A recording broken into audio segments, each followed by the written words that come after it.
dentro de las enfermedades del tejido conectivo, una enfermedad tipo inflamatoria. Ahora les voy a proyectar el PowerPoint. La idea es que lo podamos visualizar, digamos, y yo no soy reumatóloga, entonces la idea es que se transmita desde la visión de la medicina general, pero sin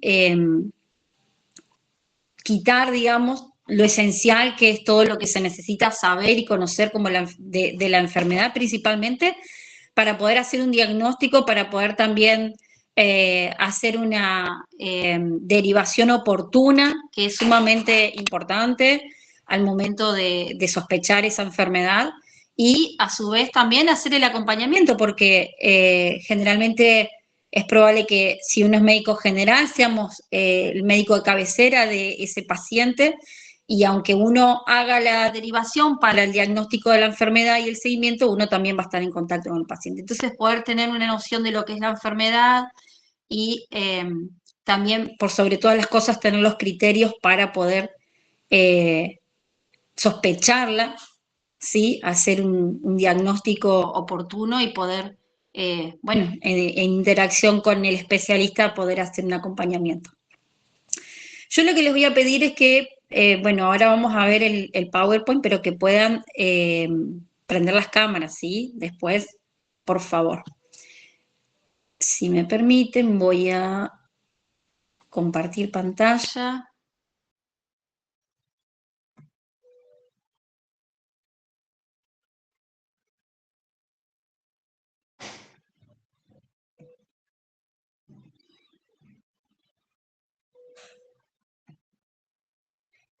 Bien. ¿Ahí logran visualizar? Sí, profe. Sí, se ve bien. Bueno, perfecto. Bueno, ¿qué es la artritis reumatoide? Ustedes lo deben haber visto y se deben acordar mejor que yo incluso de lo que vieron en Injuria y a su vez en Defensa. Es una enfermedad de tipo inflamatoria, crónica. Al momento actual aún es de etiología desconocida, ¿sí? Y que afecta generalmente de forma simétrica y centrípeta a las articulaciones de tipo diartrósica, ¿sí? Las que tienen movilidad y que tienen cápsula sinovial. Puede tener un comportamiento extraarticular, ¿sí? Y dañar diversos órganos y sistemas también, pero lo más frecuente es que se presente con la inflamación de las articulaciones, ¿sí? Es progresiva. A medida que avanza la enfermedad va generando un deterioro de las articulaciones y luego, posterior a eso, una deformidad que genera incapacidad funcional. Epidemiológicamente hablando, es de distribución universal, tiene una prevalencia entre el 0,5 y el 1%. Esto parece bajo, pero en nuestra población tiene una prevalencia del 1% aproximadamente. Es más frecuente en las mujeres, que en una proporción de 2 o 3 casos por cada varón, aunque esta proporción va a cambiar cuando hablamos de que el paciente tiene el factor reumatoideo positivo, o sea, es cero positivo. Ahí no hay diferencia en la proporción, hay en 50 y 50, digamos. Pero cuando hablamos de la generalidad de la artritis reumatoidea, es más prevalente en mujeres. Después vamos a ver que incluso esto es un factor mayor de riesgo, digamos. Y es más frecuente entre los 40 y los 60 años. Esta es la franja etaria en la cual suele aparecer la enfermedad. Aunque se puede también sospechar y se debe sospechar en pacientes más jóvenes y también en pacientes mayores. Pero bueno, la franja de mayor frecuencia, la franja etaria, es entre los 40 y los 60 años. Entonces, si nosotros hablamos de un paciente que viene con dolor articular sostenido en el tiempo o que es insidioso, siempre tenemos que pensar en la posibilidad, si está en esta franja etaria, en la posibilidad de que haya una artritis reumatoidea incipiente, iniciando, y debemos sospecharla. Bueno, como dije antes, la etiopatogenia es desconocida, aunque se sabe que es multifactorial, ¿sí? se produce la interacción compleja entre factores predisponentes, o sea, genéticos, siempre sobre una base genética que predispone a la adquisición de la enfermedad o al inicio, y factores ambientales que son desencadenantes, ¿sí? Una respuesta desencadena una respuesta autoinmune crónica, la inflamación de la sinovial persistente, de manera persistente y sostenida, y con el paso del tiempo, si esto no se interviene, la destrucción de los elementos articulares y óseos adyacentes a la misma. Está asociado con alelos HLA DRB1, aunque se ha también hallado polimorfismos en otros genes, o sea que los pacientes que tienen este tipo de alelos alterados, y más si son homocigotas para este alelo, tienen una alta incidencia de la enfermedad, ¿sí? Aparecen también, si uno hace estudios genéticos, con otras alteraciones genéticas, ¿sí? Otros polimorfismos, pero ya en menor proporción. Uno de los factores ambientales que mayor se relaciona con el inicio de la enfermedad, y hablábamos de factores ambientales que desencadenan la enfermedad en sujetos predispuestos genéticamente, es el tabaquismo. Es el factor de riesgo ambiental más habitual asociado a la enfermedad, seguido también por una dieta hipercalórica, desbalanceada, una dieta alta en grasas insaturadas, ¿sí? O poliinsaturadas, y la obesidad también es un factor de riesgo. Por otro lado, aparecen otros factores, ambientales. Tengo una ventana acá, que es la exposición al asbesto, al sílice, al polvo textil, y la disbiosis. ¿Qué es la disbiosis? Cada vez se está hablando más se relaciona ahora con esto, con la artritis, pero también en otro tipo de enfermedades, que la disbiosis son cambios en la microbiota que tenemos en nuestras mucosas, ¿sí? Ya sea en la orofaringe, a nivel intestinal y en los pulmones. Esta disbiosis lo que hace es que desaparezcan flora que es normal y aparezcan floras bacteriana nueva, y produzcan un patrón de inflamación a nivel de las mucosas, aumenta la permeabilidad de ciertas proteínas, y esas ciertas proteínas luego, en contacto con la inmunidad, lo que generan es como un patrón de autoinmunidad, ¿sí? O de como muy similar a lo que sería la celiaquía, digamos, que empieza el cuerpo a reconocer proteínas, a no reconocerlas y a generar anticuerpos hacia eso, ¿sí? Bueno, la respuesta inmune comienza en sitios, esto es lo que les estaba diciendo, en sitios distantes de la articulación sinovial, principalmente en pulmones, encía, intestino. Estos son lo que dicen los papers más actualizados, donde se producen proteínas modificadas como la citrulinización, que crean un nuevo antígeno que va a activar la respuesta inmune, ¿sí?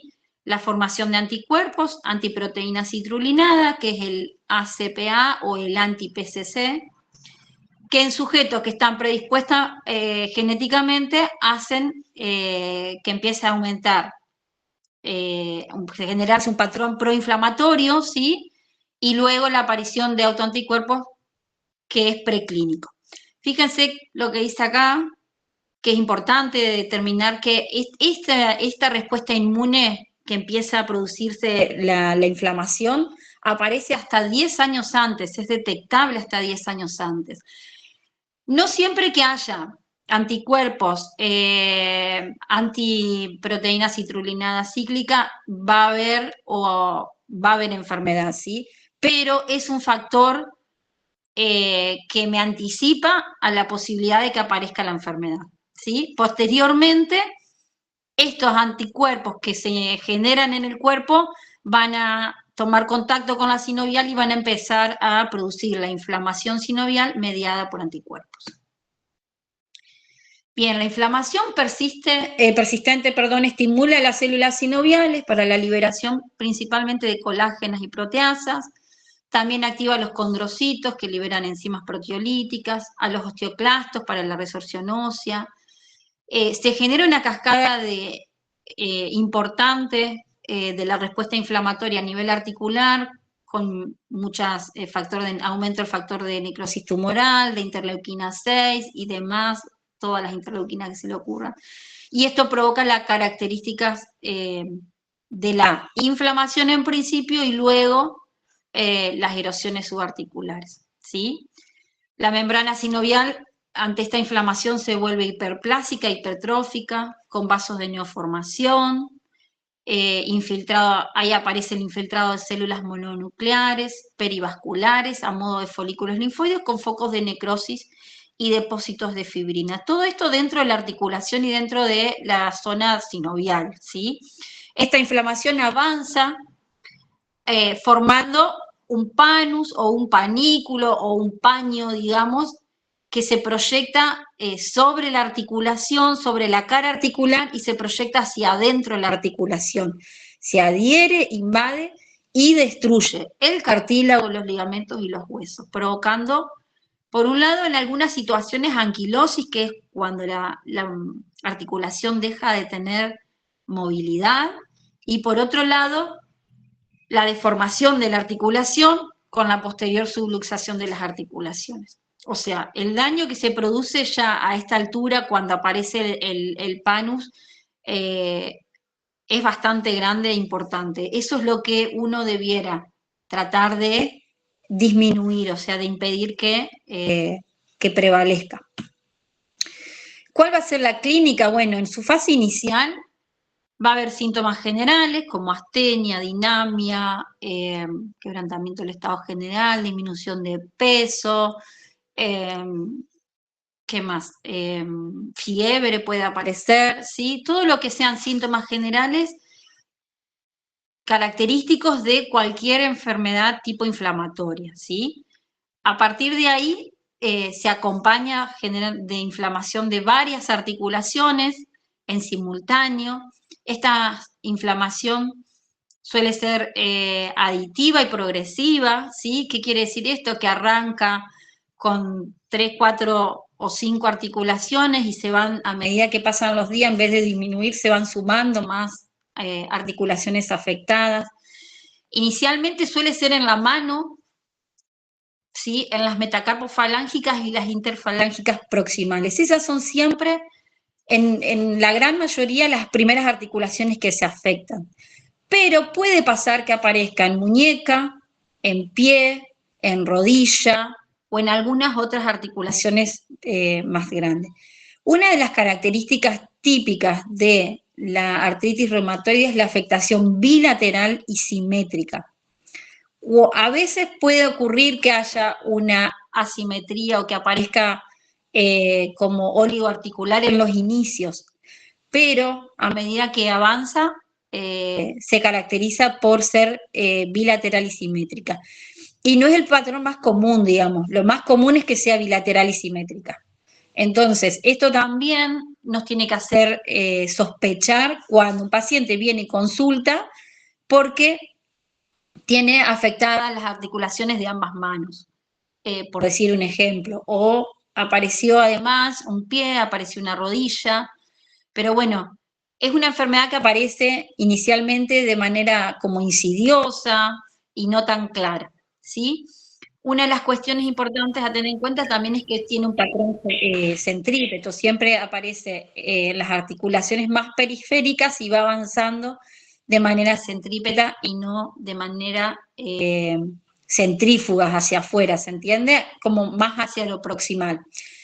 Otra característica en la fase de inicio y después durante la enfermedad es la rigidez matutina, ¿sí? Los pacientes manifiestan que literalmente no se pueden mover, les cuesta muchísimo levantarse, se sienten que principalmente las articulaciones de las manos las tienen como duras y no las pueden movilizar. Y esta misma rigidez matutina puede aparecer incluso hasta una hora después de cualquier reposo que hagan. Quizás no sea matutino, pero Si por la tarde hace un reposo de 2-3 horas, cuando vuelve a tratar de reincorporarse el paciente, vuelve a manifestar esa misma rigidez articular. También puede iniciarse como, bueno, esto es lo que les decía antes, puede iniciar como monoarticulares, con afectación del hombro, de la rodilla o la muñeca, o oligoarticulares, cuando son poquitas las articulaciones, pero en algún momento de la enfermedad se generalizan. Y este modo o este patrón de presentación es el menos frecuente. Y de manera excepcional también puede tener un inicio extraarticular, ¿sí? Que aparezcan con síntomas pulmonares, cardiológicos, después los vamos a ver. La fase de estado, el paciente presenta o consulta incluso por mucho dolor a nivel articular. El dolor es a la presión y a la movilización de las articulaciones. Las articulaciones se van a ver tumefactas, hay aumento en el calor local, ¿sí? Pero no hay eritema. Uno puede palpar las articulaciones y las va a encontrar caliente porque hay mucha inflamación, ¿sí? Hay limitación a la movilización. Si le pedimos al paciente que intente mover, nos referir que no puede, y a su vez que cuando lo hace presenta el dolor. Y la persistencia de la inflamación que se acompaña de debilidad y de atrofia muscular periarticular. Esto va en avance, en progreso, y se va, esta atrofia muscular, por ejemplo, y la debilidad va a ir en aumento en la medida en que nosotros no hagamos una intervención oportuna. Luego tenemos la típica imagen de esta mano, que es cuando ya la fase está avanzada, ¿sí? Hay una deformidad articular por las erosiones óseas, puede haber anquilosis articular y subluxaciones por la laxitud de todos los ligamentos que rodean a esa cápsula articular, ¿sí? En manos son características la desviación cubital, ¿sí? De las articulaciones metacarpofalángicas, fíjense, aquí no sé si logran visualizarlo. Luego también se pueden observar los dedos en cuello de cisne, ¿sí? Que ya es más distal. También aparece la deformidad enojal del pulgar, ¿sí?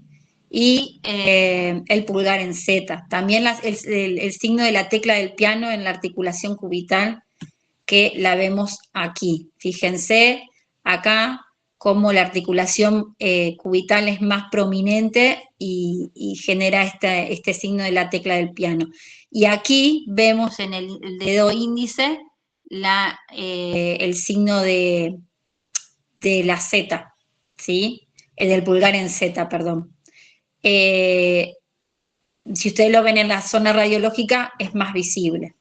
Fíjense si observamos esta radiografía, aquí ya directamente es muy visible la cuestión de la subluxación. Fíjense que tenemos la epífisis de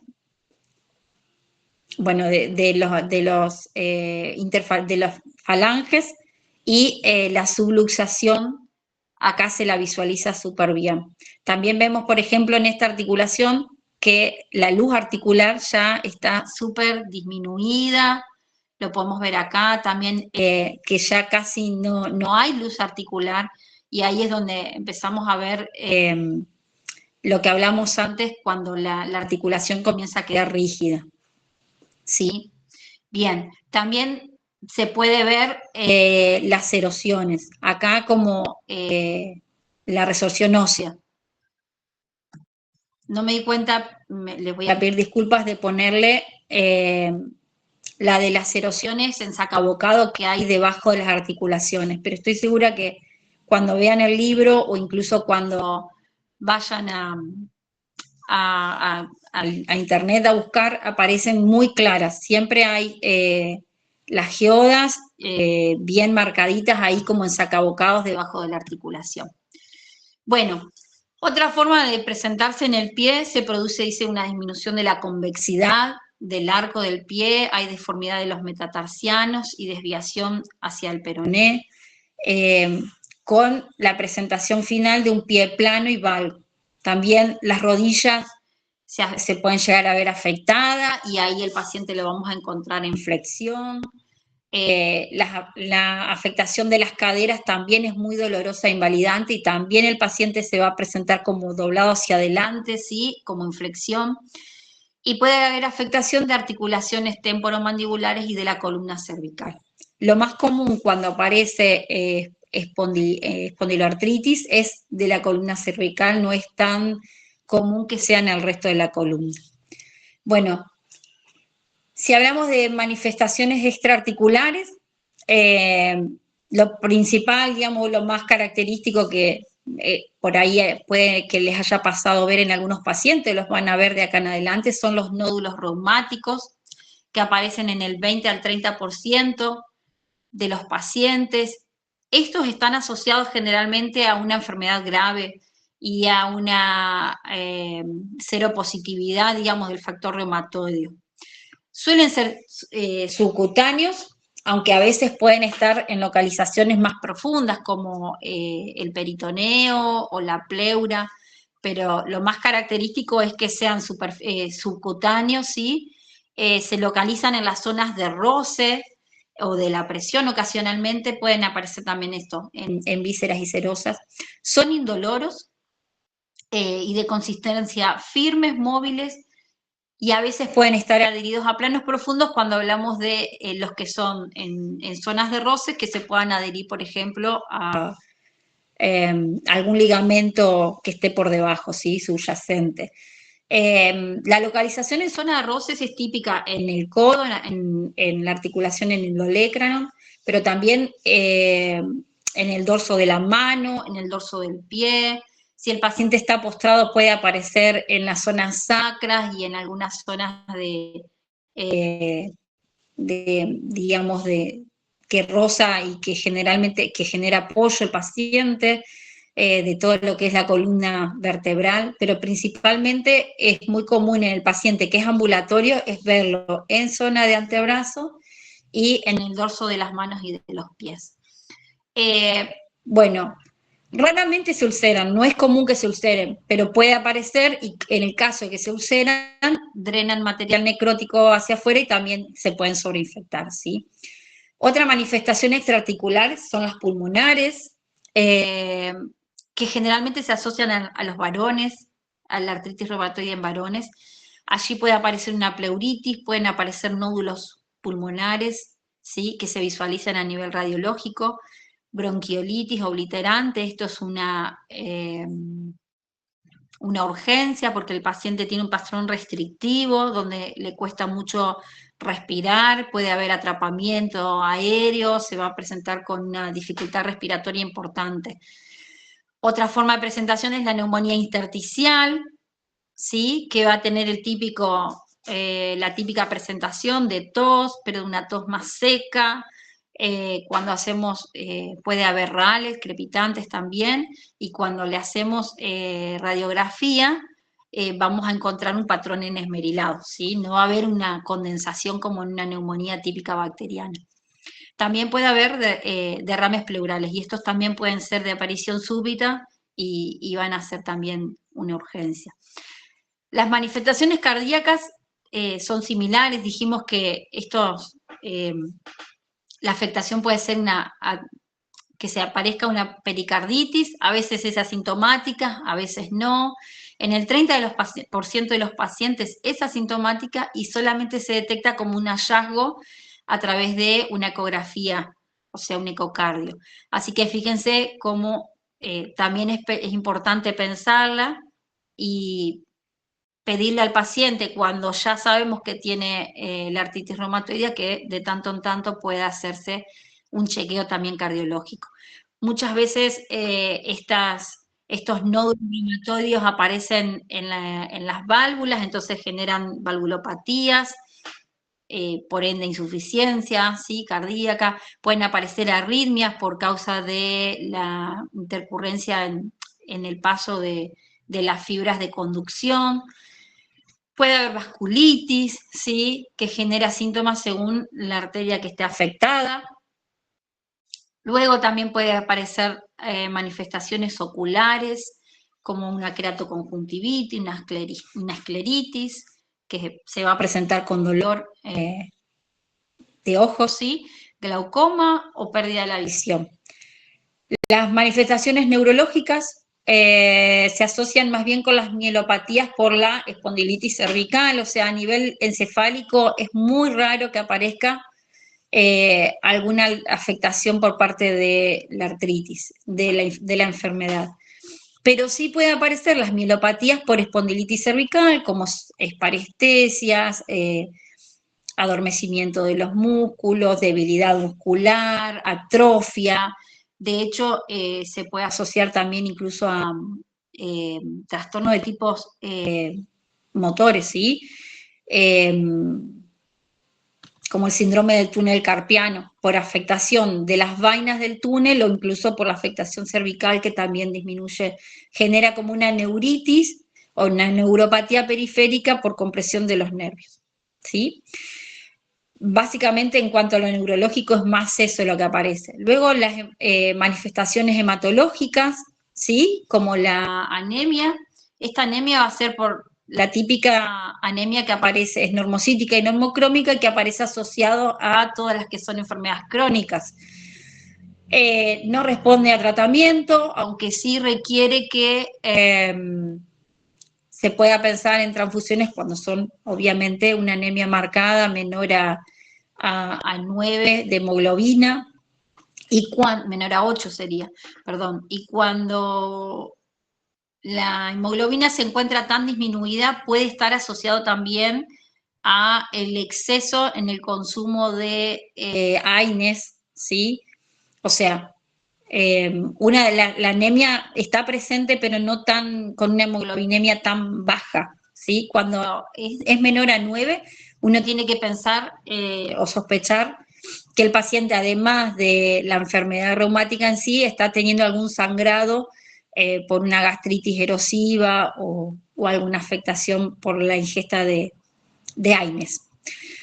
Bueno, también tenemos la amiloidosis, que es la típica enfermedad por depósito extracelular, ¿sí? De materiales proteicos. La amiloidosis ya aparece en estadios muy avanzados de la enfermedad y es raro de ver, ¿sí?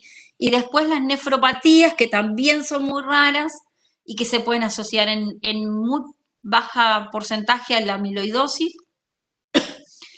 pero más frecuentemente cuando aparecen, que vuelvo a insistir que no es común, se puede asociar también al tratamiento principalmente, como un efecto adverso del tratamiento, el tocamiento a nivel renal. Bueno, si nosotros tenemos un paciente que tiene inflamación articular, tenemos que pensar en que un diagnóstico diferencial o la sospecha tiene que ser para artritis reumatoidea. La pregunta es, ¿sospechamos y qué hacemos? ¿Sí? Estamos pensando en esto y ¿qué hacemos cuando tenemos el paciente delante? Bueno, lo más importante es hacer una anamnesis completa, ¿sí? Hacer una anamnesis completa significa que hablemos con el paciente sobre los antecedentes familiares y personales, pensar en si tiene antecedentes de artritis reumatoidea, de lupus, de algún tipo de enfermedad autoinmune, ¿sí? Que pueda a mí hacerme pensar en que este paciente también tiene el genotipo, y antecedentes personales respecto a los consumos que ha tenido, incluso los antecedentes laborales, ¿sí? La exposición a ciertas sustancias, como habíamos hablado antes, los metales pesados. Bueno, la característica de las afectaciones osteoarticulares, siempre pensar en la localización y las características que tiene el dolor articular, que tiene que estar asociado a tumefacción, a eritema, si hay aumento del calor local. Vuelvo a insistir en que las articulaciones se pueden afectar de manera, si uno piensa en un paciente que no coincide con la edad, que tiene una sola articulación, que tiene aumento de la inflamación, pero además tiene aumento del calor y del rubor y hay eritema, y es monoarticular, generalmente vamos a hacer un estudio, vamos a hacer laboratorio y es probable que lo asociemos más a una artritis de tipo infecciosa, ¿sí? Pero siempre tenemos que hacer una anamnesis respecto a esto y ser bien específico en las preguntas y en la evaluación del paciente. Evaluar si hay derrame articular, ¿sí? A la palpación lo vamos a poder observar, y si no, a través de una ecografía. Si hay deformaciones, ¿sí? Si hay, ahí lo vamos a transcribir en la historia clínica como falta de alineación ósea, ¿sí? O disminución en la alineación. Vuelvo a decir, consultar al paciente si tiene rigidez matutina, si hay alteraciones en esa movilidad, y si aparecen ruidos articulares, que cuando los ruidos articulares aparecen esporádicamente, son comunes a la salida de los ligamentos de sus correderas, ¿sí? Pero en un contexto de inflamación articular, cuando aparecen los ruidos articulares como más constantes y constantes, digamos, se suelen asociar a esto, a una artritis reumatoide. Luego las parestesias y las debilidades también hay que preguntarlas, hay que consignarlas y tenerlas presentes como un signo. Vamos a hacer la exploración, ¿sí? Vamos a ver, evaluar cómo están, lo que el paciente me dice, pero además cómo se visualiza. Y luego vamos a pedir exámenes complementarios, dentro de los cuales tenemos el laboratorio. Es una de las principales herramientas que utilizamos los médicos de atención primaria, dentro de los cuales encontramos los reactantes de fase aguda, digamos que son inespecíficos, como la eritrosedimentación y la PCR. Estos van a estar aumentados y muy aumentados cuando el paciente tiene una artritis, ¿sí? De hecho, después vamos a ver los criterios y vamos a ver que tiene que haber un aumento significativo. Luego encontramos laboratorios específicos que le vamos a solicitar al paciente, como el factor reumatoideo, que si para considerarlo positivo tiene que tener más de 40 unidades internacionales por mililitro, los anticuerpos antiproteína citrulinada cíclica y los anticuerpos antinucleares. Todo esto se pide y se solicita cuando yo estoy pensando o estoy evaluando que un paciente tiene una artritis y quiero descartar que no haya una artritis reumatoide.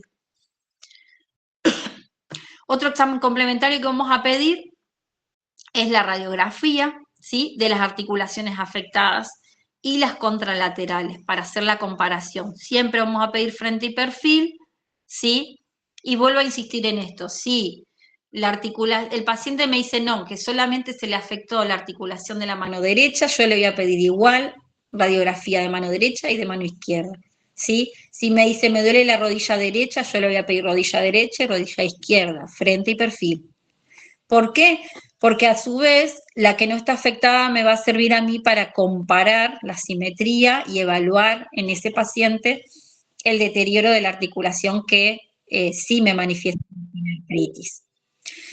¿Qué vamos a observar? En una primera instancia hay aumento del tamaño articular, ¿sí? Recuerden que esta articulación está inflamada, está aumentada de tamaño. Ahí vamos a ver realzadas las partes blandas, ¿sí? Principalmente. No vamos a evaluar tanto los otros signos que aparecen después. Luego, si este paciente manifiesta que hace tiempo que viene con la artritis, podemos llegar a encontrar lo demás, digamos, a medida que avanza la enfermedad, que es la disminución del espacio. Ahí sí, por el aumento del PAN, ¿se acuerdan que les había dicho?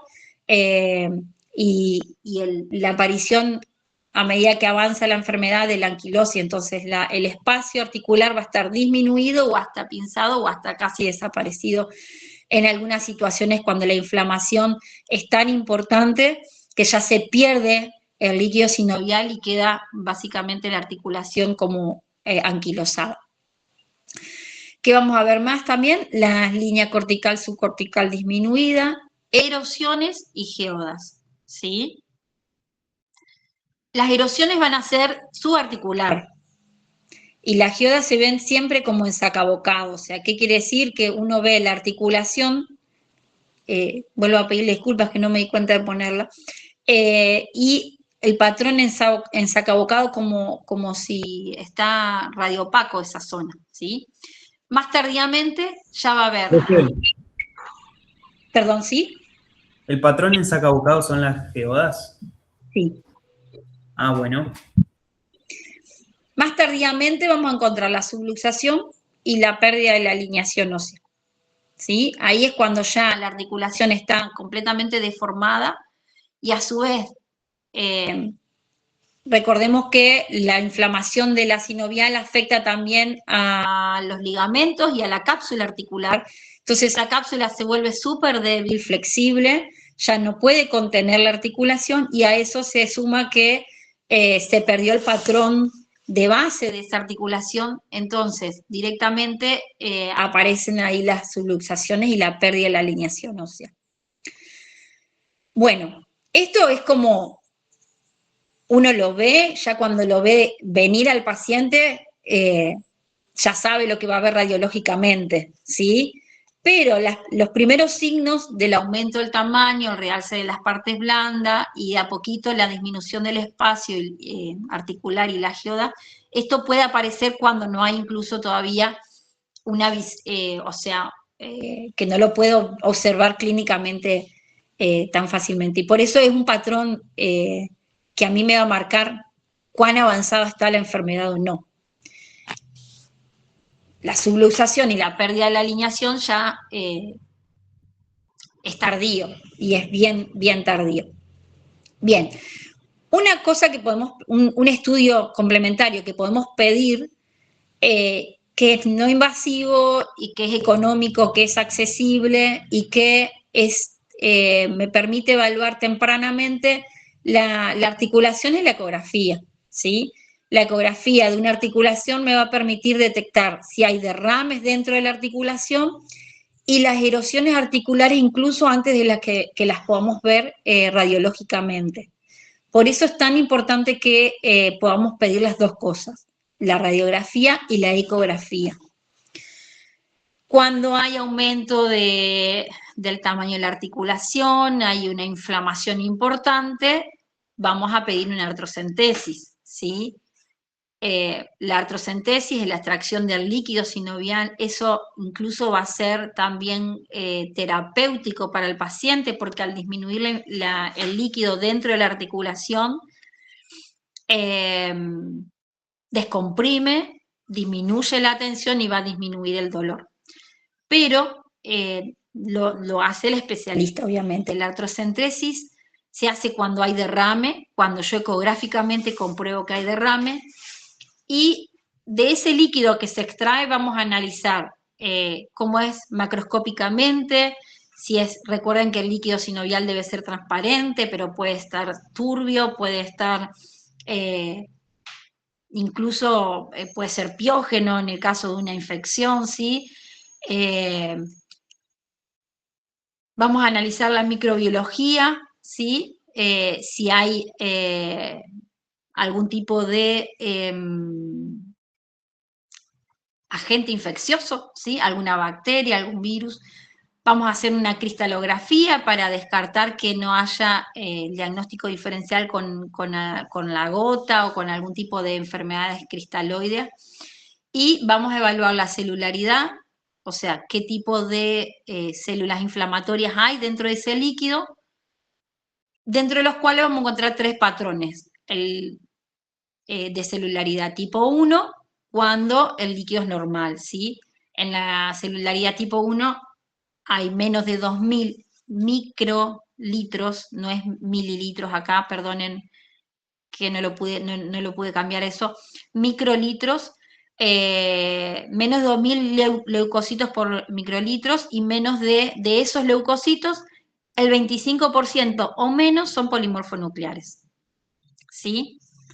Luego tenemos el patrón de celularidad tipo 2, que es cuando al análisis nosotros observamos, o el especialista observa que hay más leucocitos, o sea, más de 2000 leucocitos por microlitro, que sería entre 2000 y 50.000 leucocitos por microlitro, y más del 50% de esos leucocitos que son polimorfonucleares.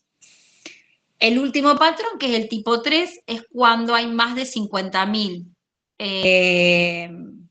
leucocitos por microlitro y de esos leucocitos, el 75% o más son polimorfonucleares. Este patrón tipo 3 es el típico de la artritis de tipo infecciosa, ¿sí? El tipo 2 es el típico patrón que vamos a encontrar en las artritis de tipo inflamatoria, que son características en el caso de la artritis reumatoide.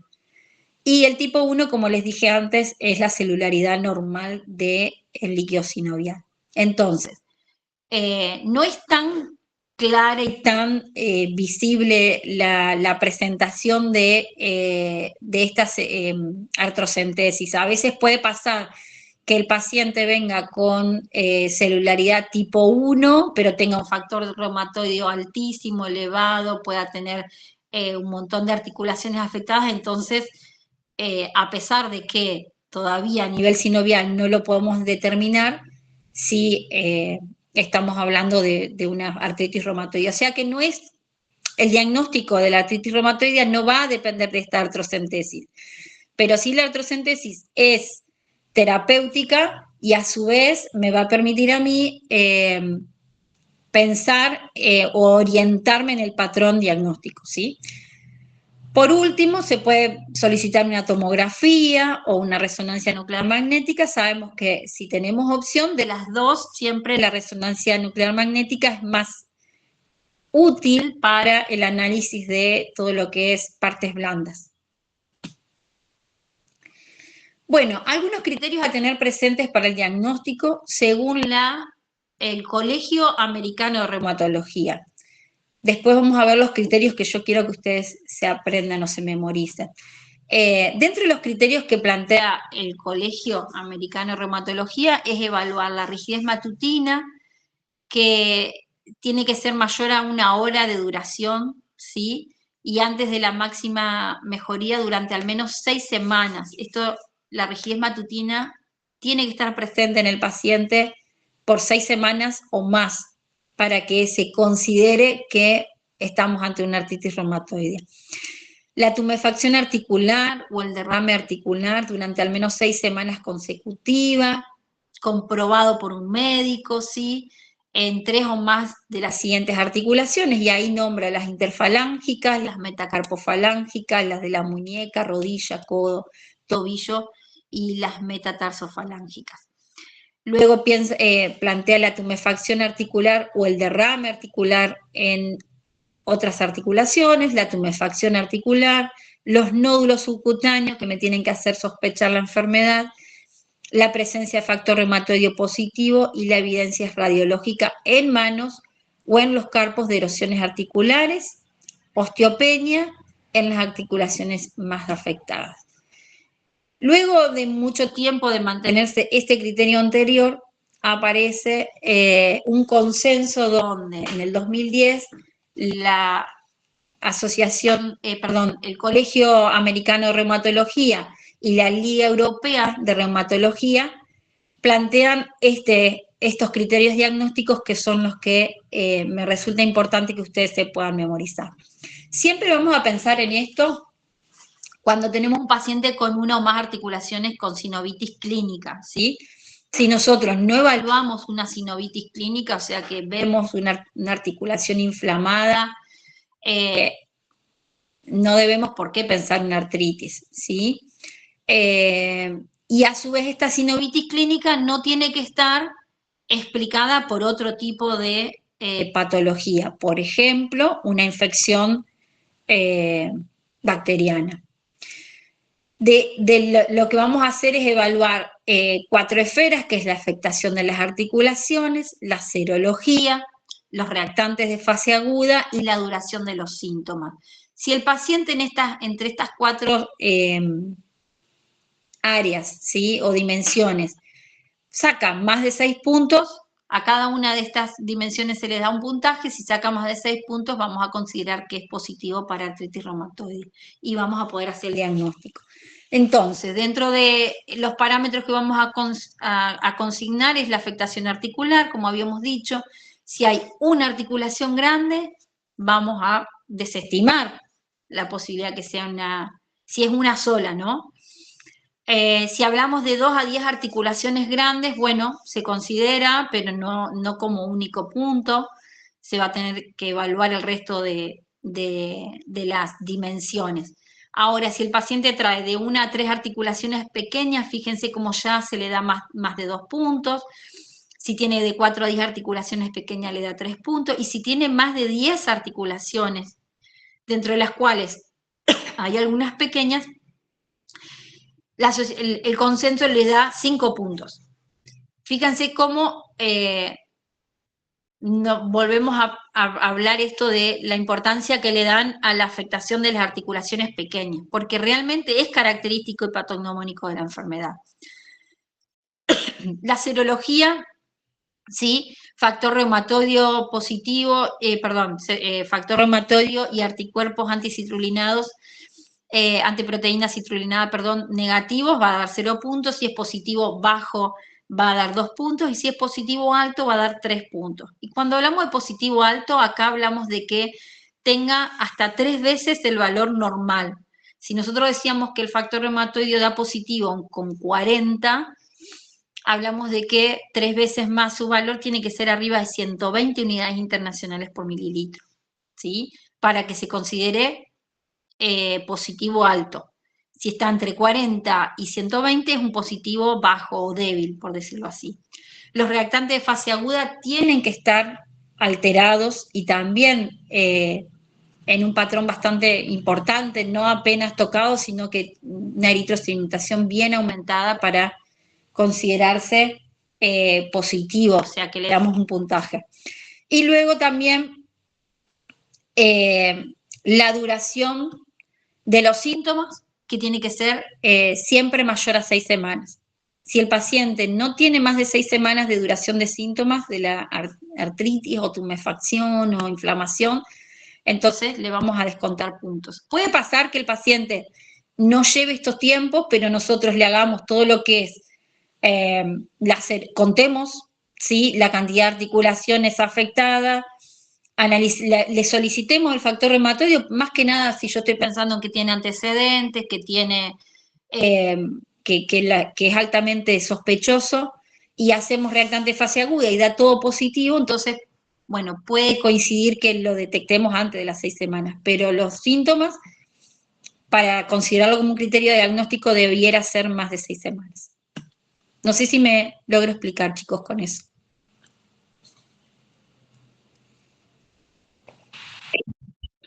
¿Hasta ahí? ¿Alguna pregunta antes de empezar con el tratamiento?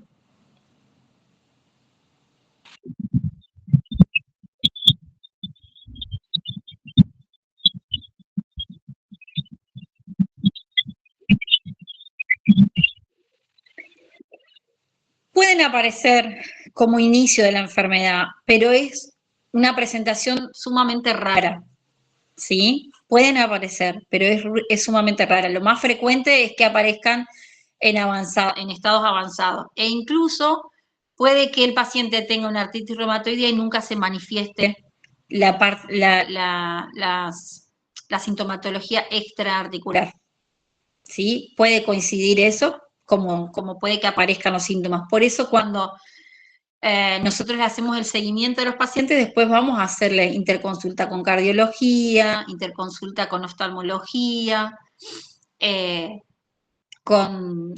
vamos a hacer un seguimiento a nivel pulmonar, siempre vamos a ocultar al paciente, vamos a hacerle la solicitud de algunos estudios complementarios, como la radiografía de tanto en tanto, para evaluar más si me manifiesta síntomas, ¿sí? Pero no es lo más frecuente, pero sí puede aparecer como única manifestación en principio, que es lo que hace como más difícil el diagnóstico, ¿sí? A veces el diagnóstico cuesta, porque cuesta sospecharlo, ¿sí? Para el médico clínico, que por ahí no está acostumbrado a verlo frecuentemente,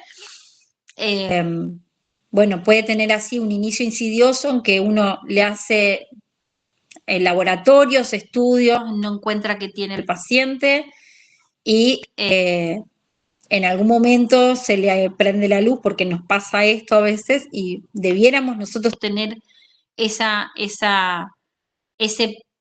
visión, digamos, de recordar que puede haber una manifestación extraarticular, pero que no es frecuente. ¿Se entiende?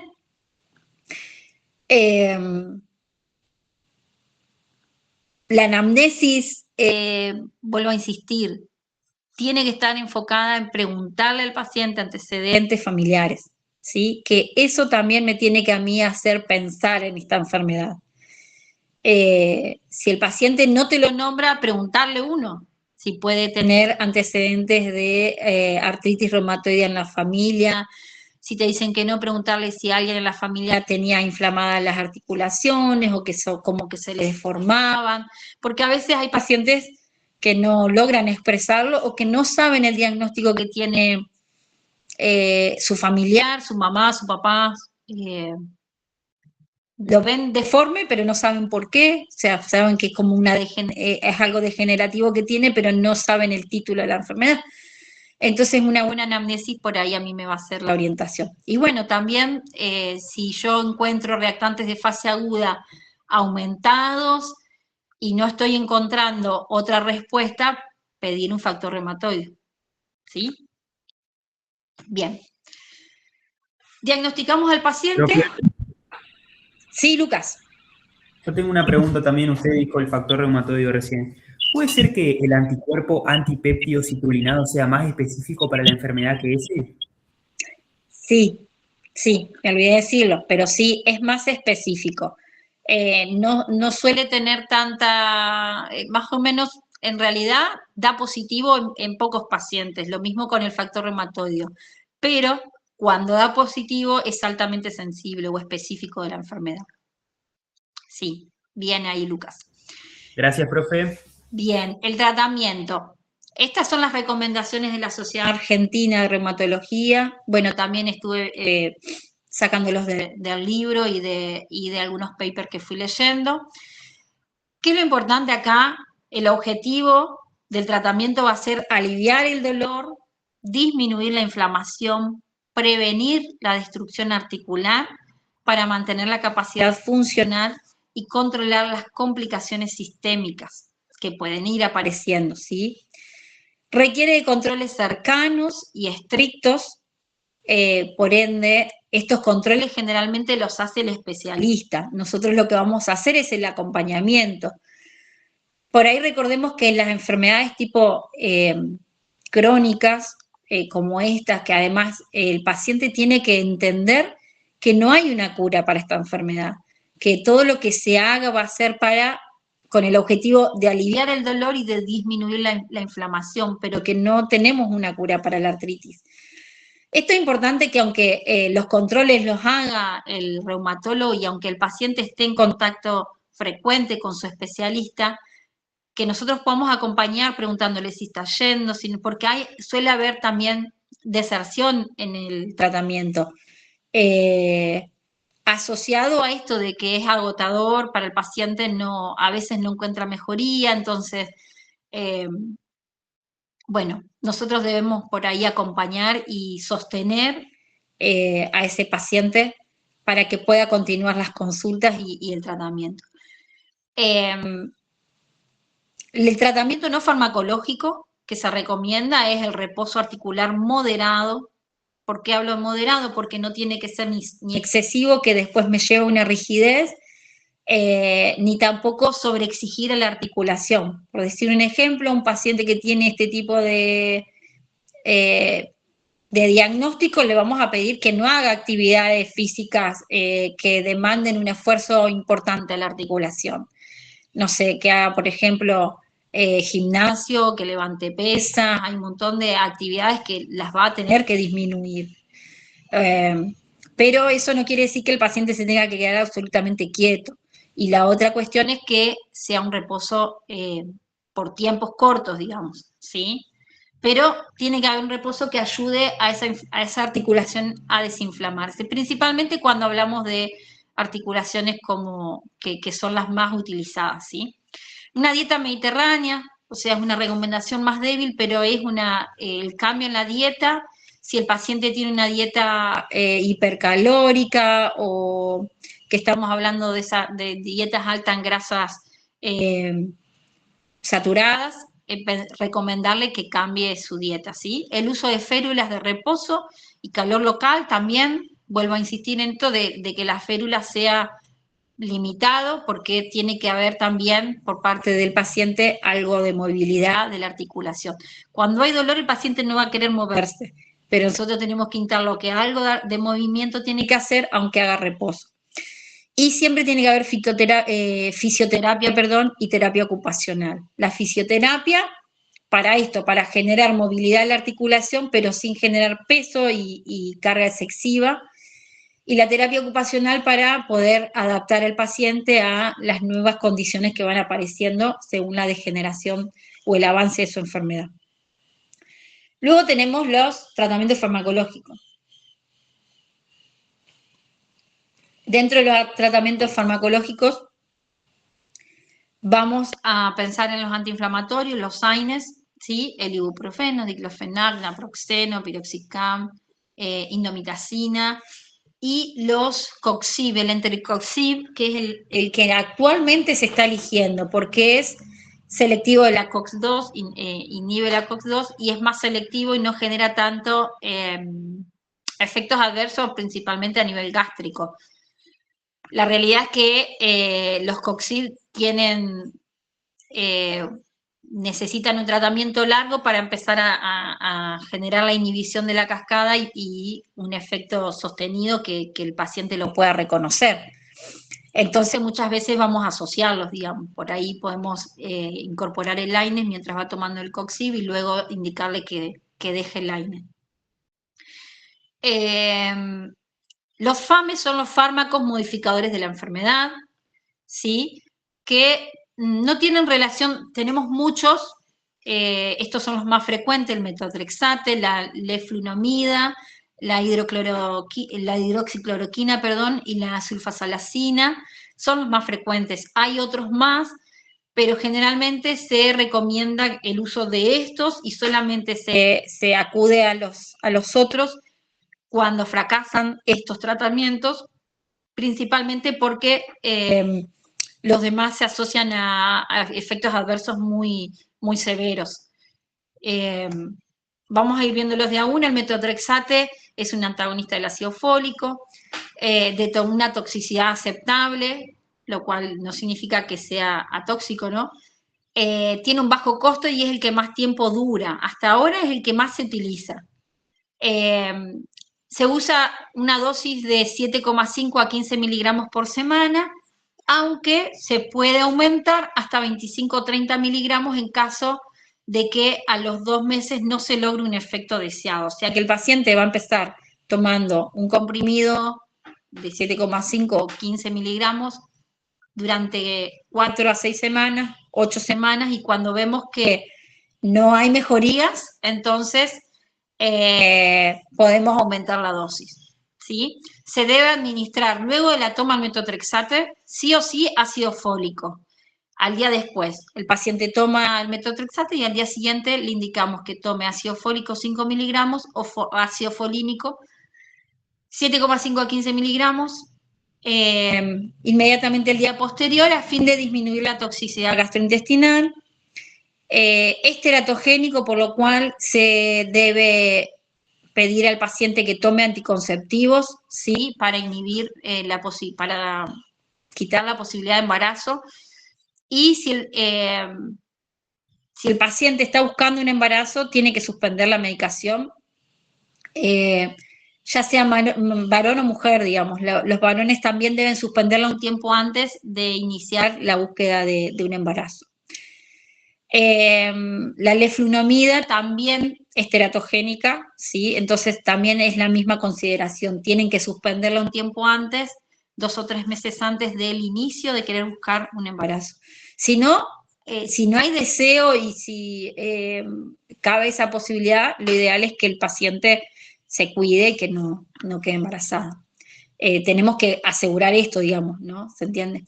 Es un antagonista pirimidínico que es similar al metotrexate y se usa en una dosis diaria de unos 20 miligramos por día. ¿tá? La sulfasalacina se da vía oral, en dosis progresivas, de 500 miligramos por día, aumentando semanalmente. Todas las semanas se sube de 500 pasa a 1000, de 1000 a 1500, 1500 a 2000, hasta lograr entre 2000 y 3000 miligramos o 2 o 3 gramos por día, ¿sí?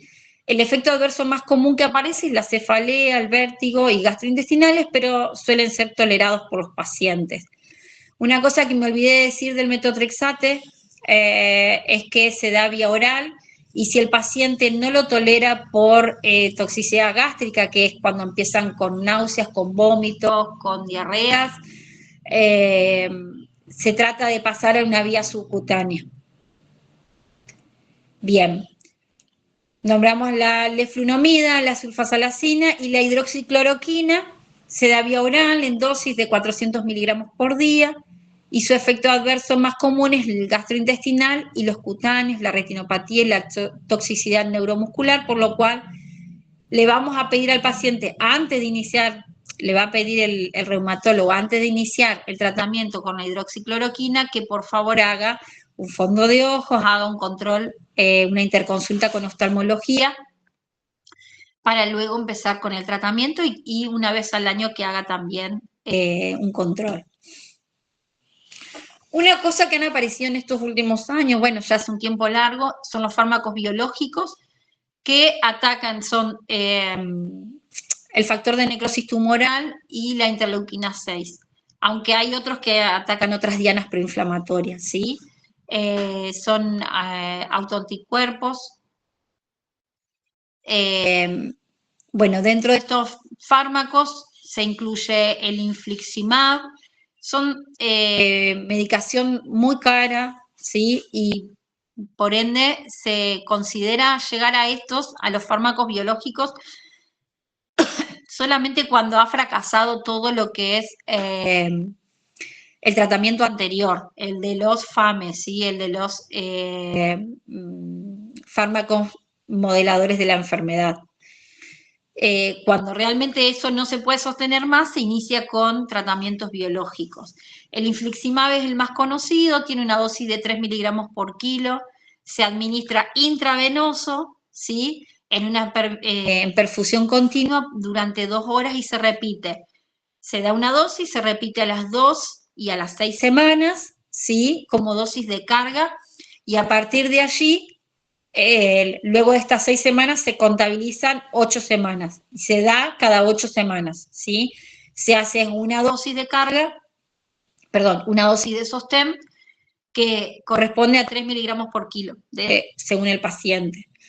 Y al ser administrado intravenoso, de perfusión continua, digamos, en esas 2 horas, el paciente tiene que sí o sí o ir a una guardia, ir al hospital para que se la coloquen. El etanercept también se da de la misma manera, y se dan 50 miligramos por semana. Insisto con esto de que por ahí son bastante caros, entonces, pero son muy buenos.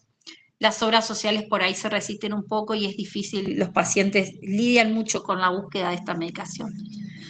A veces lo que se hace es darlas intercaladas, digamos, se da los fármacos biológicos y se sigue sosteniendo con estos anteriores, que los fármacos moduladores de la enfermedad. Y se va buscando de manera artesanal en cada paciente cuál es el tratamiento más indicado, ¿sí? Por último, los corticoides, ¿sí? Los corticoides son eficaces contra el tratamiento, principalmente porque inhiben la respuesta inflamatoria, ¿sí? Se utilizan a dosis bajas, principalmente porque sabemos que en dosis altas y a largo plazo tienen muchos efectos adversos, los glucocorticoides principalmente. Entonces, se puede dar.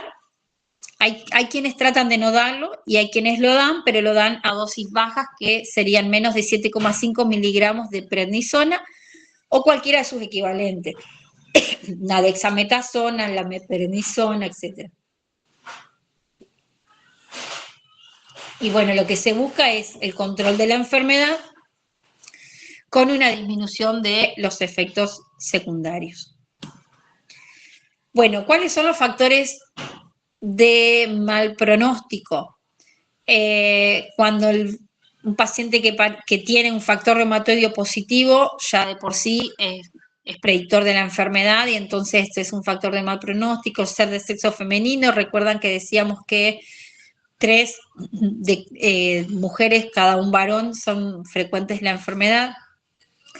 La cuestión genética, ¿sí? Cuando son homocigotas, para el etítope de HLA-DR0401, bueno, básicamente cuando son homocigotas y tienen alteración genética, porque no hay otra forma de manifestación de la enfermedad.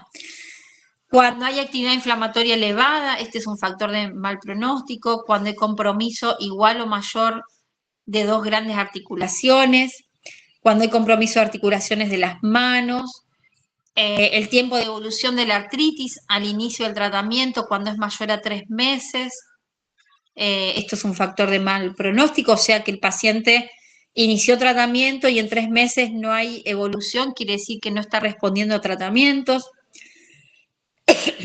La detección precoz de las erosiones radiológicas, ¿sí? Un paciente que inicia con una artritis, le hacemos la radiografía de control y ya tiene erosiones radiológicas, esto es un factor de mal pronóstico.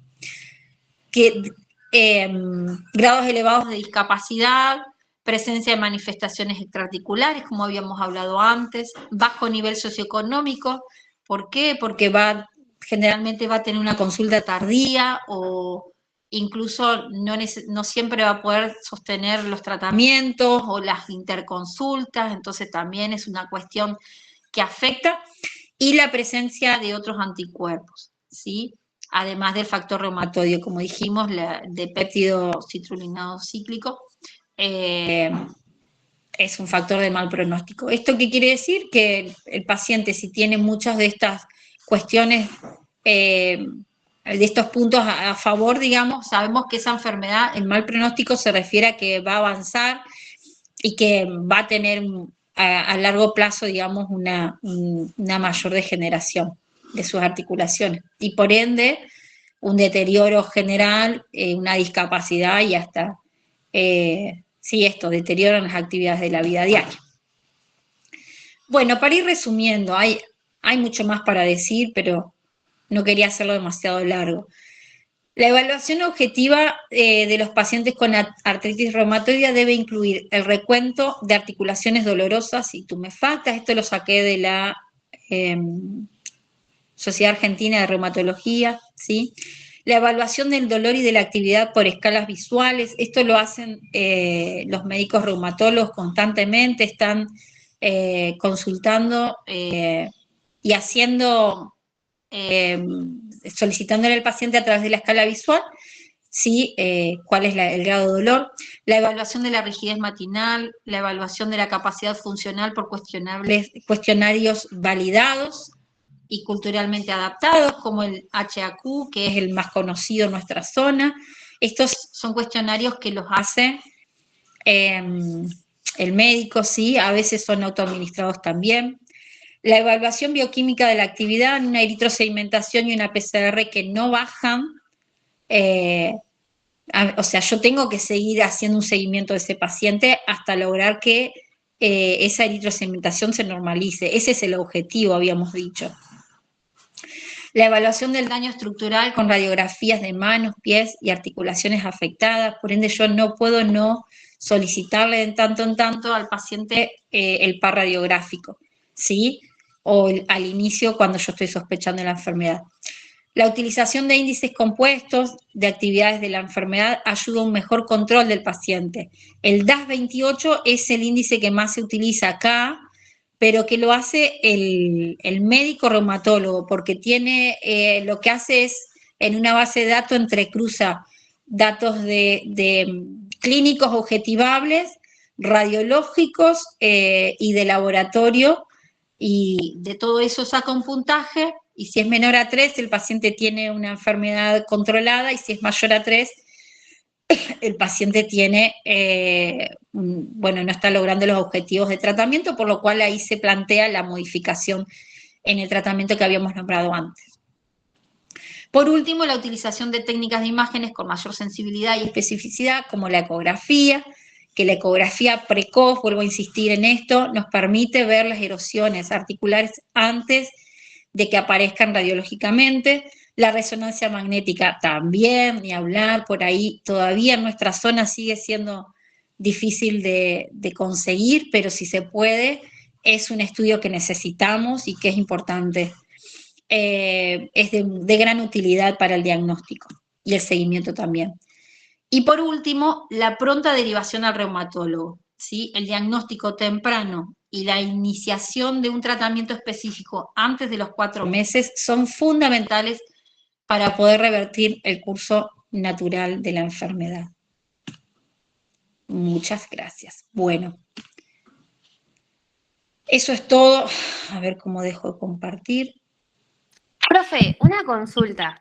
Usted nombró mucho un libro del cual sacó información.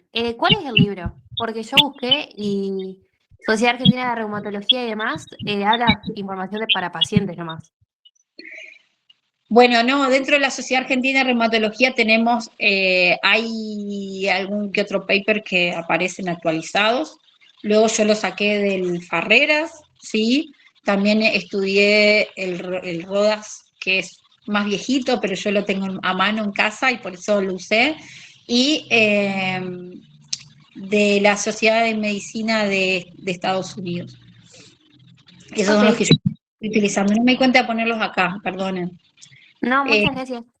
Bueno, a ver cómo os dejo de compartir, así los puedo visualizar a ustedes.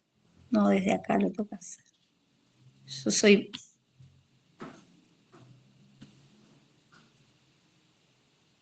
Ahí está. Bueno, quedamos poquito por lo que veo. No, somos muchos.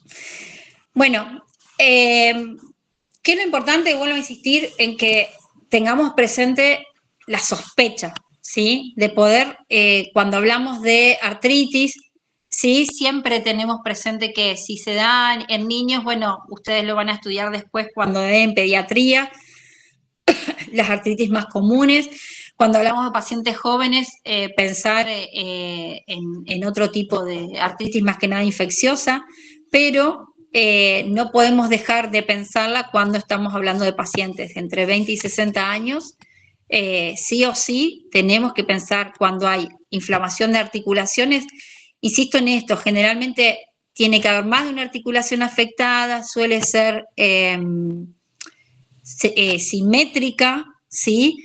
Y arranca generalmente con las manos, es lo más común.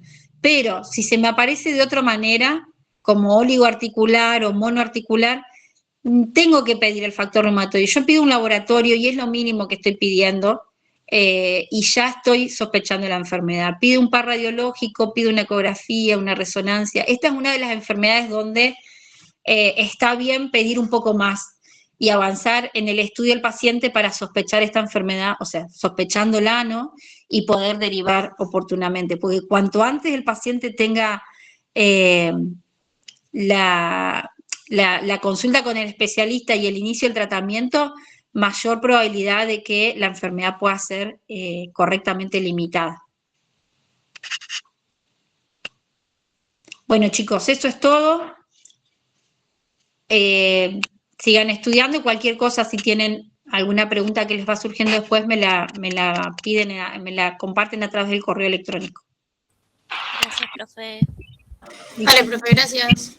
Gracias. Gracias, profe. Gracias, profe.